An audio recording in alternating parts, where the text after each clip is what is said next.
Hello and welcome back. So अब हम discuss करेंगे chemistry portion of the discussion 19 फरवरी।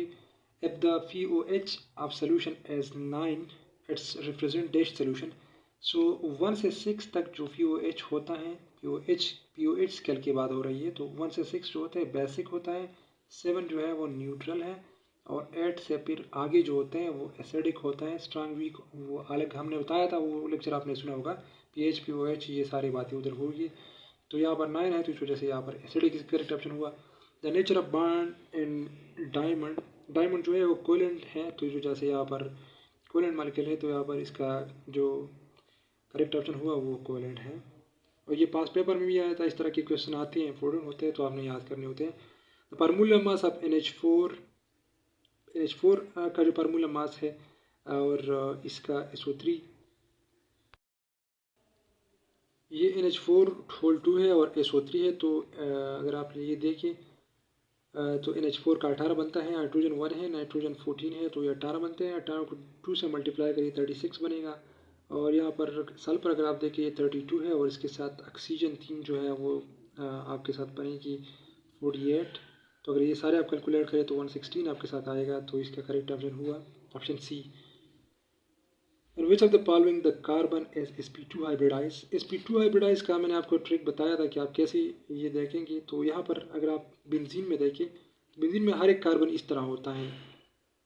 यहाँ पर डबल बॉन्ड एक होता है, एक सिंगल बॉन्ड होता है, और एक इसके साथ हाइड्रोजन होता है। तो सारे कार्बन जो होते हैं बेंजीन में वो इस तरह होते हैं। तो इसकी बॉन्डिंग आप कैलकुलेट करेंगे, सिंगल डबल और ट्रिपल बॉन्ड एक आप कैलकुलेट करेंगे। तो यहाँ डबल बॉन्ड है, इसका आप एक कैलकुलेट करेंगे, 1 हुआ, ये है 1 और ये है 1। तो अगर इसका सम 3 आया तो इसका मतलब है कि sp2 हाइब्रिडाइजेशन हुआ, इसमें sp2 हाइब्रिडाइजेशन हुआ। बाकी देखते हैं बाकी ऑप्शन। यहाँ पर ये अल्डिहाइड है, अगर अल्डिहाइड का अगर आप देखें तो यहाँ पर R ये जो है ये डबल बॉन्ड कार्बोनाइल कार्बन के साथ है, यहाँ पर एक हाइड्रोजन है। यहाँ पर ये कार्बन आप ले लें तो इसके भी 3 बॉन्ड है, 1 2 3। तो यहाँ पर इसमें भी sp2 हुआ, और कार्बोक्सिलिक एसिड अगर आप देखें R कार्बोनाइल कार्बन OH, तो यहाँ पर इसकी भी 3 बाण है, 1 2 और 3। डबल बाड, सिंगल बाड, ट्रिपल बाड एक कंसिडर होता है, सारे सिंगल बाड एक बाड कंसिडर होता है। तो यहाँ पर ये भी 3 है, तो इसमें भी sp2 हाइब्रिडाइजेशन हुआ। तो इसका मतलब है कि सारे sp2 हाइब्रिडाइज है। इसके कंप्लीट डिटेल वीडियो मैंने ऑलरेडी अपलोड किया, आप देख सकते हैं वो। Efficiency of chemical reaction can be check by calculating the amount of product. Amount of product से हम इसका जो परसेंटेज यील्ड फाइंड करते हैं, उससे फिर हम पता चलता है। तो इसका करेक्ट ऑप्शन हुआ amount of product form. Large number of isotopes are known for the elements whose masses are multiples of। So multiple क्या होते हैं ये, इस तरह के क्वेश्चन आप गूगल पे और भी सॉल्व करें कि इस तरह के कहाँ कहाँ होते हैं, कौन सी के सबसे ज़्यादा होते हैं। लेकिन इसका करेक्ट आंसर तो 4 है, 4 की ज़्यादा होती है। लेकिन इस तरह के क्वेश्चन इस चीज़ में आते हैं, आइसोटोप्स के बारे में, एलोट्रॉप्स के बारे में, इस तरह के रेंडमली क्वेश्चन जो कि इन्फॉर्मेटिक जनरल होते हैं। तो आपने इसके बारे में थोड़ा बहुत कुछ जानना है कि आर्ट इवन के क्वेश्चन आते हैं कि आर्ट के ज़्यादा आइसोटोप्स होते हैं, इवन के होते हैं, एलोट्रॉप्स किसके होते हैं, कौन सा एटॉमिक नंबर होता है जिसके आइसोटोप ज़्यादा होते हैं। तो ये सारे क्वेश्चन आप गूगल पे सर्च करें। A pure liquid has dash boiling point and melting point than impure liquid. Impure liquid अगर इम्प्योरिटी क्या करता है, इम्प्योरिटी अगर कोई सोल्यूशन है, फॉर एग्जांपल ये एक सॉल्वेंट हमने लिया, इसमें हमने कुछ डाला सॉल्यूट, तो ये सोल्यूशन बना। अब ये सॉल्यूट था, ये सॉल्वेंट था और ये सोल्यूशन बन गया, तो इसमें इम्प्योरिटी मतलब ऐड होगी, तो ये सोल्यूशन बन गया। अब क्या होगा, अगर एक प्योर सोल्यूशन है उसका फ्रीजिंग पॉइंट या फ्रीजिंग पॉइंट इसका हाई होगा, इसका ये पॉइंट मेल्टिंग पॉइंट इसका हाई होगा, लेकिन इम्प्योरिटी के साथ वो लोअर होगा। और बॉइलिंग पॉइंट इसका लो होगा, लेकिन इम्प्योरिटी के साथ वो हाई होगा। तो यहाँ पर करेक्ट ऑप्शन होगा हमारे साथ सबसे पहले, इस तरह बॉइलिंग पॉइंट है तो बॉइलिंग पॉइंट के लिए हाई लगाए, और ये मेल्टिंग पॉइंट के लिए लोअर लगाए। तो यहाँ पर इसका करेक्ट ऑप्शन हुआ option D.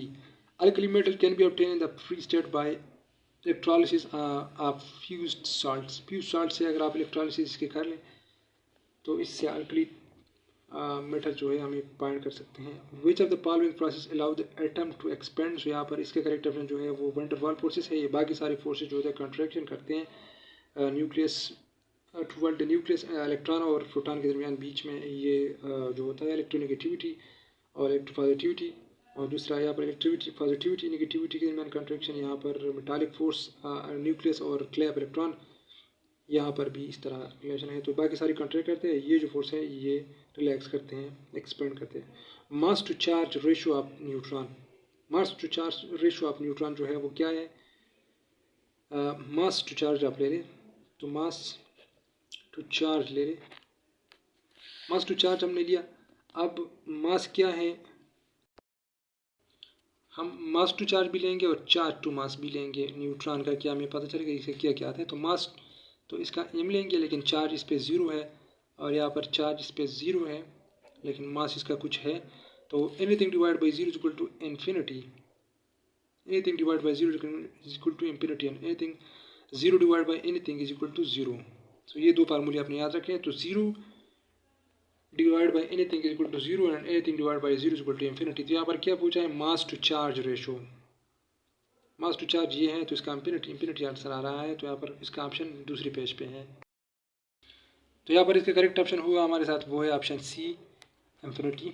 The Boyle constant different, Boyle constant जो होता है वॉल्यूम, और वॉल्यूम अगर इंक्रीज होता है तो इसके साथ प्रेशर इंक्रीज होता है, तो वॉल्यूम कम होता है, ये कम होता है तो ये एक कम होता है तो दूसरा ज़्यादा है, इनडायरेक्ट रिलेशन है। तो इन दोनों पे डिपेंड नहीं करता, ये टेम्परेचर पे डिपेंड कर, ये बॉयल कांस्टेंट जो होता है टेम्परेचर और नंबर ऑफ मोल पे डिपेंड करता है। तो इसमें आपके साथ करेक्ट ऑप्शन होगा नन, ये दोनों पे डिपेंड नहीं करता, क्योंकि अगर ये कम होता है तो दूसरा ज़्यादा हो जाता है, दूसरा ज़्यादा होता है तो पहले वाला कम हो जाता है, तो ये तो डिपेंड नहीं हुआ।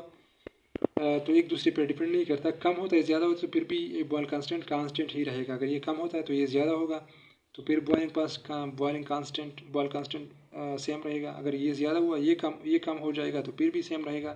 तो इसका मतलब है दोनों पर डिपेंड नहीं करता, टेम्परेचर पे डिपेंड करता है और नंबर ऑफ मोल पे डिपेंड करता है। तो इसका करेक्ट ऑप्शन ये हुआ। बाकी जो नेक्स्ट डिस्कशन है बायोलॉजी की वो अपलोड हुआ है, आप वही देख सकते हैं।